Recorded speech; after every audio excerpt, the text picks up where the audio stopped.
గత 5 ఏళ్ల వైసీపీ పాలన అక్రమాలపై ప్రస్తుతం విచారణ జరుగుతుందని రాష్ట్ర ఐటీ విద్యాశాఖ మంత్రి లోకేష్ చెప్పారు. సజ్జల రామకృష్ణారెడ్డి అటవీ భూముల ఆక్రమణ, మద్యంతో సహా మొత్తం అక్రమాలపై విచారణ పూర్తయ్యాక త్వరలోనే యాక్షన్ మొదలవుతుందని తాము భావిస్తున్నట్లుగా తెలిపారు.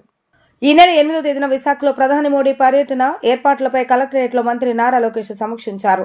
అనంతరం విలేకరులతో మాట్లాడారు. రిషికొండలో నిర్మించిన ప్యాలెస్ ను ఏం చేయాలో అర్థం కావటం లేదని, 700 కోట్ల రూపాయలు దుర్వినియోగం చేశారని అన్నారు. గతంలో అక్కడున్న కాటేజీల కూల్చివేత వల్ల 300 కోట్ల నష్టం వెరసి 1000 కోట్ల వృధా అయ్యాయని ధ్వజమెత్తారు.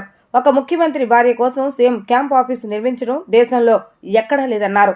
ఉత్తరాంధ్ర అభివృద్ధి కోసం జగన్ ప్రభుత్వం ఏం చేసిందో చెప్పాలని నిలదీశారు. ఒక్క పరిశ్రమనైనా తీసుకురాకపోగా ఉన్న వాటిని తరిమివేశారని, విశాఖ ఉక్కు కర్మాగారానికి ఆర్థిక ఇబ్బందులు ఉన్న మాట వాస్తవమేనని, అయితే ప్రస్తుతం కేంద్ర రాష్ట్ర ప్రభుత్వాల సహాయం అందజేస్తున్నాయని చెప్పారు. ఈ కర్మాగారం ప్రైవేటీకరణ జరగదని తేల్చి చెప్పారు.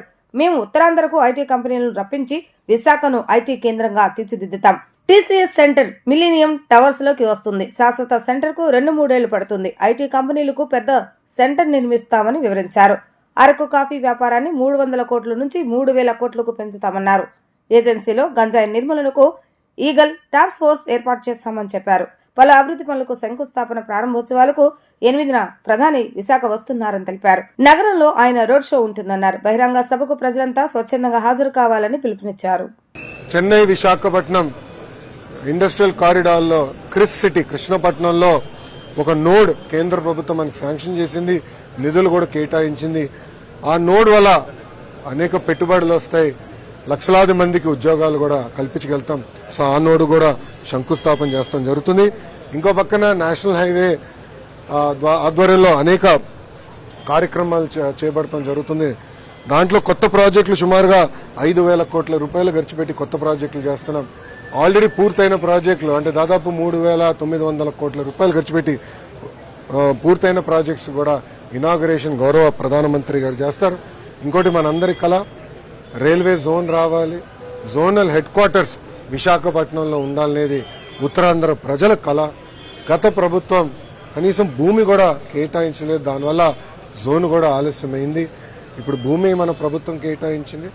భవనాన్ని కోసం హెడ్ క్వార్టర్స్ ఏర్పాటు చేసేదానికి కూడా గౌరవ ప్రధానమంత్రి గారు శంకుస్థాపన చేస్తాం జరుగుతుంది. ఇంతేకాకుండా పలు కార్యక్రమాలు, రైల్వే సంబంధించిన అనేక అభివృద్ధి కార్యక్రమాలు కూడా గౌరవ ప్రధానమంత్రి గారు శంకుస్థాపన చేస్తాం జరుగుతుంది. అంటే దాదాపు 5 డిఫరెంట్ కార్యక్రమాలకి గౌరవ ప్రధానమంత్రి గారు శంకుస్థాపన చేస్తాం జరుగుతుంది. సో ఈ రోడ్ షోని, బహిరంగ సభని ప్రజలందరూ జయప్రదం చేయవలసిందిగా కోరుతున్నాం. ఇటుపక్క ముఖ్యమంత్రి గారు ఇంకో పక్కన పవన్ అన్న కలిసి రోడ్ షో చేశారు, అది కూడా భారీ సక్సెస్ అయింది. దానికి డబుల్ సక్సెస్ చేయాలన్న కృషితో అందరం పనిచేస్తున్నాం, చేయాలని తపంతో మేము ఉన్నాం. సో మేమందరం కృషి చేస్తామని వాళ్ళందరూ తెలుపుకుంటూ ప్రజలు కూడా స్వచ్ఛందంగా రండి, ప్రధానమంత్రి గారికి అండగా మనం నిలబడదాం. ఎందుకంటే గత బడ్జెట్లో కూడా ఆంధ్ర రాష్ట్రానికి ప్రత్యేక కేటాయింపులు ఎన్డీఏ ప్రభుత్వం చేసింది. ముందు ఇంకా చాలా మనం కూడా అనేక కార్యక్రమాలు చేసుకోవాల్సిన అవసరం ఉంది. దారి తప్పిన రాష్ట్రాన్ని సరైన దారిలో పెట్టాల్సిన బాధ్యత మనందరిపైన ఉంది. ఇప్పటికీ చాలా అప్పుల పాలైపోయాం.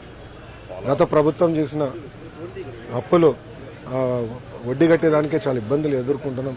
సో కేంద్ర ప్రభుత్వం సహకారం చాలా చాలా అవసరం. పెద్దలు అన్నట్టు పోలవరం కోసం ఇప్పుడు 2,000 కోట్ల రూపాయలు నిధులు ఇస్తాం జరిగింది. కేటాయింపులు కాదు, డైరెక్ట్ శాంక్షన్ చేశారు, అకౌంట్కి వచ్చినాయి. నిర్వాసితులకి దాదాపు 900 కోట్ల రూపాయలు వాళ్ళ బ్యాంక్ అకౌంట్లో నిన్న ఎన్డీఏ ప్రభుత్వం కూడా వేస్తాం జరిగింది.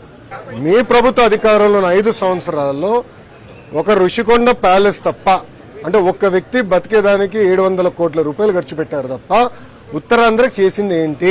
Straight question. డేటా సెంటర్ ఆ రోజు నేను వెనుకబడి తీసుకొచ్చా, మీరు పక్క రాష్ట్రాన్ని తరిమేశారు. అది మహారాష్ట్రకి వెళ్ళింది. అది లూలు తరిమేశారు. ఇట్లా ఐటీ కంపెనీలు హెచ్ఎస్బీసీ మూతపడింది మీ ప్రభుత్వ హయాంలోనే. మేము వెళ్ళి నేను బతిమలాడి చంద్రసారిని ఒప్పించి టీసీఎస్ తీసుకొచ్చా. 10,000 మంది సెంటర్, 2,000 మందికి 2 నెలల్లో రిబ్బన్ కట్టింగ్ ఉంది. మళ్ళీ సెంటర్ కూడా భూమి మేము ఎతికాం. ఇప్పుడు ఎన్టీపీసీ గ్రీన్ ఎనర్జీ మళ్ళీ మీరు ఏం చేశారు? 5 సంవత్సరాలు ఏం చేయాలా? పట్టించుకోవాలా? రైల్వే జోన్ మీరు పట్టించుకోవాలా? 5 సంవత్సరాలు ఎందుకు చేయలేదు? ఆనాడు చేసి ఉండొచ్చు కదా, ప్రధానమంత్రి గారు పిలిచి శంకుస్థాపన చేసి ఉండొచ్చు కదా. ఇది ఎట్టుందంటే మీది చాలా ఎందుకుంటుందబ్బా మీ పార్టీ. అంతేకాదు ఉత్తరాంధ్రలో కూడా వరల్డ్స్ లార్జెస్ట్ కెమికల్ పార్క్ తీసుకొద్దామని, డ్రగ్స్ మన ఏదైతే మనకి ఫార్మా పార్క్ ఒకటి తీసుకురావాలని, మెడికల్ డివైసెస్ మ్యానుఫ్యాక్చరింగ్ పెద్ద ఎత్తున ఎక్స్పాండ్ చేయాలని, ఐటీ రంగానికి విశాఖపట్నాన్ని క్యాపిటల్ చేయాలని లక్ష్యంతో మేము పనిచేస్తున్నాం.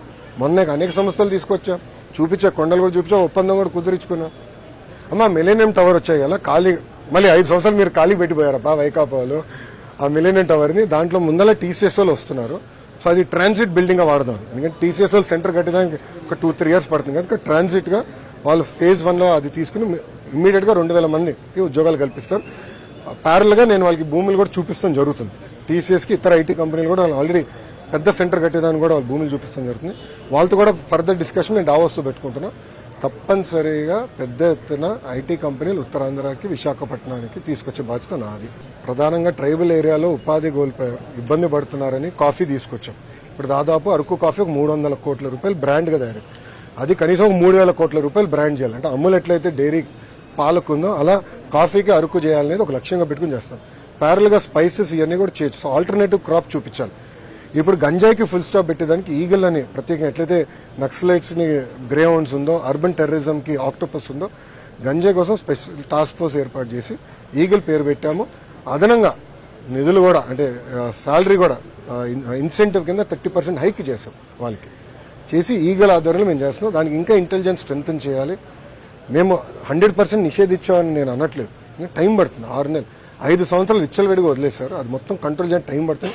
ఫస్ట్ ప్లాంటేషన్ మొత్తం డ్రోన్స్ పంపించి అక్కడ కట్టడి చేస్తున్నాం సోయింగ్. ఇంకా సీరియస్ గా తీసుకుంటాం దాన్ని. కనీసం ఒక 2 సంవత్సరాలు పడుతున్నాం దానికి ఫుల్ స్టాప్ పెట్టాలంటే. అది ఒక యుద్ధ వాతావరణం, యుద్ధ ప్రాతిపదికగా మేము పనిచేస్తున్నాం. ఇంకా విశ్వవిద్యాలయాల్లో కానివ్వండి, స్కూల్స్ లో కూడా డ్రగ్స్ వద్దు బ్రో అన్న కాన్సెప్ట్ తో ఏ మీటింగ్ పెట్టినా దాంట్లో మాట్లాడమంటున్నాం. పిల్లల్లో కూడా చైతన్యం తీసుకొస్తున్నాం.